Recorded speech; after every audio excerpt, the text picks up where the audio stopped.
오늘 성경 말씀 요한복음 6장 16절에서 21절 말씀 보겠습니다. 교독하겠습니다. 저물매 제자들이 바다에 내려가서 배를 타고 바다를 건너 가버나움으로 가는데 이미 어두웠고 예수는 아직 그들에게 오시지 아니하셨더니 큰 바람이 불어 파도가 일어나더라. 제자들이 노를 저어 10여리쯤 가다가 예수께서 바다 위로 걸어 배에 가까이 오심을 보고 두려워하거늘 이르시되 내니 두려워하지 말라 하신대 이에 기뻐서 배로 영접하니 배는 곧 그들이 가려던 땅에 이르렀더라. 아멘. 오늘 제목은 내니 두려워하지 말라라는 제목으로 말씀을 나누려고 합니다. 본문 20절이 나오는 말씀이죠. 오늘 기록되어 있는 부분은 요한복음에 기록된 이 본문은 이제 요한복음에 기록되어 있는 5번째 표적입니다. 7개의 표적 중에 5번째가 되죠. 예수님이 무리를 걸으시며 제자를 도우시는 이 예수님의 전능하신 능력을 보여주시는 사건입니다. 무리를 걸어서 폭우가 치고 성남파도 위를 걸어서 제자들을 도우러 오시는 예수님을 통해 우리 함께 하시는 그 예수님을 우리 성도들이 다 만나시기를 바랍니다. 아멘. 아멘. 예. 오병이의 기적으로 5,000명을 먹이신 예수님은 자신을 억지로 왕으로 붙들어 임금으로 삼으려는 사람들 피하여 혼자 산으로 떠나신 후에 이제 날이 저물었어요. 제자들은 갈릴리 바다로 그래서 내려갑니다. 그들은 바다로 간 이유는 그 다음 행선지인 이 가버나움으로 가기 위해 내려갔던 거예요. 제자들이 배를 타고 바다를 건너 가버나움으로 행했습니다. 배가 행할 때 이미 항해를 시작할 때 그때 벌써 날이 저물었죠. 날이 어두워졌을 때이고 아직 예수님이 그들에게 오지 않은 상태였습니다.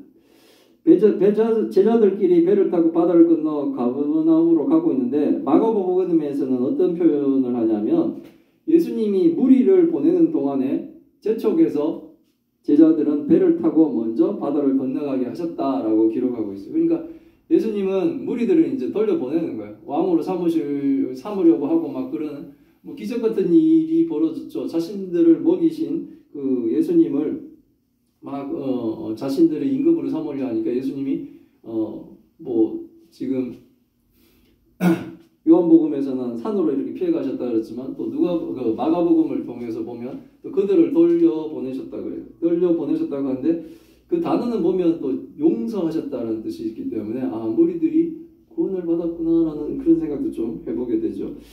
어쨌든 이 재촉에서 제자들을 먼저 이 배를 타고 보내시게 된 거예요. 먼저 바다를 건너가게 하셨다라고 되어 있죠. 제자들은 그래서 예수님께 순종하여 그들끼리 배를 타고 지금 바다를 건너가고 있었던 겁니다. 그러나 그때 큰 바람이 불어 파도가 일어났다는 거예요. 예수님께 순종해서 제자들만 이렇게 배를 타고 바다를 건넜는데 큰 바람이 불고 파도가 일어나는 시련을 만나게 되었다는 거예요. 순종했는데 큰 바람을 만나고 그래서 성난 파도에 지금 배가 침몰하기 직전인 거죠. 우리의 인생도 마찬가지입니다. 아니 우리가 예수님께 순종하던 이 성도의 삶들도 마찬가지라고 볼 수 있습니다. 아무런 문제가 없을 것 같은 사람에게 갑작스러운 시련이 닥칠 수가 있다는 거예요. 우리 인생 건강에 문제가 생길 수도 있고요. 또 경제적인 어려움을 겪을 수도 있고 인간관계 갈등 등으로 우리가 예상하지 못한 이 폭풍이 순종하는 우리에게도 접칠 수가 있다는 겁니다. 그런 때가 있다는 거예요. 그러나 중요한 것은 폭풍이 오는 것이 문제가 아니라 우리가 그 문제 속에서 과연 어떻게 반응하는가가 중요한 거예요. 성도들에게는. 성도가 아니라면 그 사람들은 그 문제에 대부분 주저앉죠. 좌절하죠. 그럼 문제를 해결할 수도 없지 않습니까? 믿는 자나 믿지 못하는 자나 우리가 감당 못할 문제는 우리가 해결할 수가 없는 거예요. 그런데 성도들은 과연 어떻게 될까를 살펴봐야 되는 거죠. 제자들은 어두운 밤에 바다를 건너다가 만나게 된 이 폭풍 속에서 힘겹게 노를 저으며 그들 앞에 큰 문제와 싸우고 있었습니다. 힘든 싸움을 싸우고 있는 제자들을 위해 예수님은 한밤에 폭풍이 치는 바다 위를 걸어 제자들에게 오셨다는 거예요. 예수님이 바다 위를 걸어 배 가까이 오니까 제자들은 예수님을 귀신으로 생각하면서 두려워합니다. 그렇지 않겠습니까? 사람이 무리를 그것도 막 폭풍이 불고 바다가 성이 나서 막 이렇게 큰 파도가 일어나고 하는 그 사이에 사람이 걸어온다고 누구나 생각했겠습니까? 그것도 어두운 바다, 그것도 폭풍이 몰아치고 거센 파도 속에 누군가가 걸어온다면 누구라도 두려워할 수밖에 없는 것 같습니다. 보통 사람들은 전혀 예상하지 못한 상황을 마주되게 되면 어때요? 무섭죠? 자기가 사는 집에서도 밤에 뭡니까? 목이 말라서 물 마시러 가는데 뭐가 이렇게 쓱 이러면 무섭잖아요. 근데 하물며 지금 뭡니까? 절체절명의 위 가운데서 그 칠흑같이 어두운 밤에 뭐가 이렇게 오고 있다면 두려울 수밖에 없는 거예요. 근데 이게 우리의 공포는 사실은 뭡니까? 그 사물에 대한 본질을 바로 보지 못할 때 사실 공포가 생겨요. 그게 뭐라는 걸 알면, 이 펄럭이는 커튼인 줄 알면은 두려워하지 않죠. 밤중에 일어나는데 뭐가 이렇게 되는데 그게 걸어놨던 수건이 떨어지는 거 그 본질을 안다면 두려움이 없는 겁니다. 제자들도 마찬가지죠. 오시는 분이 예수님이라는 걸 알았다면 두려워하지 않겠죠. 오히려 뭡니까? 안심하겠죠. 하지만 이 제자들은 모르는 거예요. 예수님이 폭풍 속 성난 바다 위를 걸어오실 거라고는 제자들도 뭡니까? 상상을 못했던 상황들을 맞닥뜨리게 된 거예요. 제자들이 두려워하니까 예수님은 어떡하십니까? 주님은 먼저 두려워하는 제자들을 안심시키십니다. 하나님은 우리가 두려워하고 공포하고 떨고 막 이러는 것을 원하시는 분이 아니에요. 아브라함이 막 이렇게 두려워할 때도 하나님이 아브라함에 나타나시는 건 두려워하지 말라라는 거예요. 여호수아가 이제 모세가 없으면 어떡하지 하고 두려워하면 두려워하지 말라, 내가 너와 함께 하겠다라고 안심시켜 주시는 분이에요. 지금 제자들이 배에서 막 예수님이 오시는 걸 보고 유령인 줄 알고 귀신인 줄 알고 무서워하니 예수님은 막 내니 두려워하지 말라. 예수님이다. 내가 너의 스승 예수다. 두려워하지 말라라고 말씀하시는 거예요. 우리의 인생이 칠흑 같은 어둠 속에서 성난 파도는 그칠 줄 모르고 우리를 위협할 때도 정말 절망만 있는 것 같은 인생의 힘든 순간에도 주님은 우리에게 말씀하시는 거예요. 내니 두려워하지 말라. 내가 볼 때는 해결의 방법이 없습니다. 모든 게 벽이고 도저히 헤쳐나갈 수 없을 것 같고 여기까지인가 라고 생각하고 절망하고 낙담하고 모든 것을 다 내려놔야 될 것 같지만 주님의 말씀, 내니 두려워하지 말라. 내가 너를 도우려 이 밤중에 폭우를 내치고 저 성난 파도를 걸어 지금 뭡니까? 바다 한가운데로 제자들을 도우러 오신 그 예수님이 우리에게도 말씀하시고 내니 두려워하지 말라 라고 말씀하시는 거예요. 이에 기뻐서 영접하니 배는 곧 그들이 가려던 땅에 이르렀더라. 이게 오늘의 결론이죠. 예수님의 말씀을 듣자 제자들은 예수님을 배 안으로 영접합니다. 예수님이 함께 있는 배 안은 이제 아무리 폭풍이 치고 성난파도가 넘칠되어도 이제 두렵지 않은 겁니다. 배는 곧 그들이 가려던 땅에 안전하게 도착하게 됩니다. 우리도 예수님을 마음에 모실 때 참된 평안을 얻을 수가 있는 거예요. 예수님이 없으면 불안합니다. 하나님이 우리에게 없으면 우리는 불안한 거예요. 우리의 불안의 사실은 근본은 내가 하나님을 제대로 믿고 있느냐 안 믿고 있느냐가 사실은 그 불안의 근본이 되는 거예요. 주님이 함께 하시니 이들은 뭡니까? 그 성난 파도의 앞에서도 뭡니까? 그들은 기뻐하게 됩니다. 평안을 누리게 됩니다. 인생의 힘든 상황에 처했을 때 우리가 예수님의 음성을 들을 수 있길 바랍니다. 내니 두려워하지 말라는 그 음성을 들을 수 있기를 바랍니다. 성경을 통해서 들려주시는 주님의 음성을 듣기를 바랍니다. 내니 두려워하지 말라라는 이 주님의 음성을 들을 수 있기를 바랍니다. 우리가 살아가면 우리 인생의 기복이 얼마나 많겠습니까? 그 굴곡진 그 인생 가운데 우리가 뭡니까? 기쁠 때도 있고 즐거울 때도 있지만 힘들고 어려울 때가 있을 때 그때 기억하세요.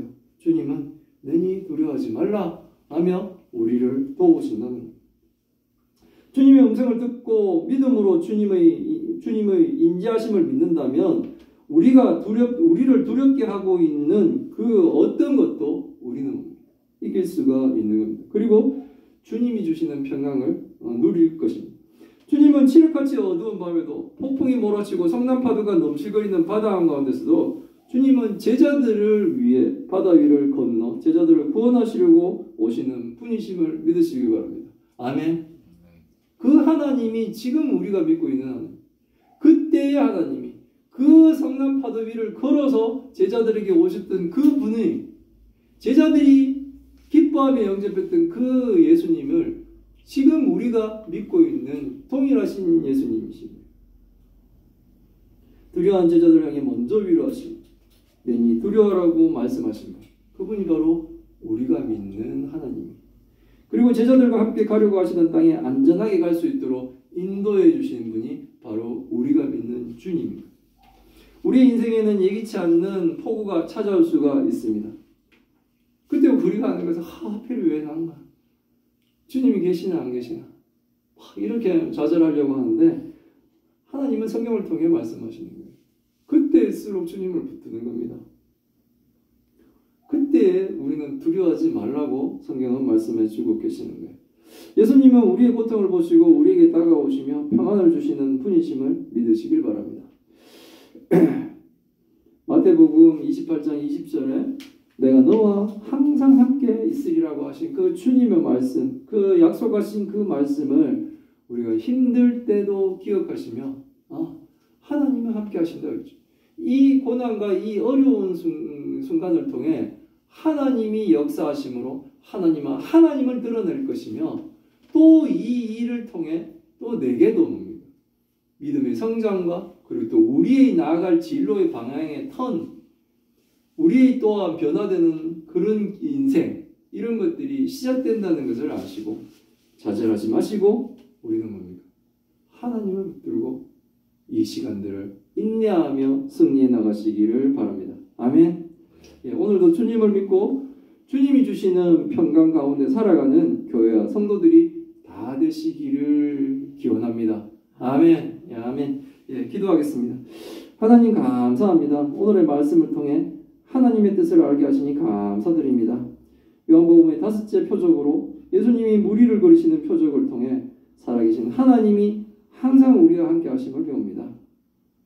우리가 인생을 살아갈 때도 그것도 주님께 순종하는 삶을 살고 있다고 생각하며 살아감에도 불구하고 인생에 큰 문제를 만날 때가 있음을 고백합니다.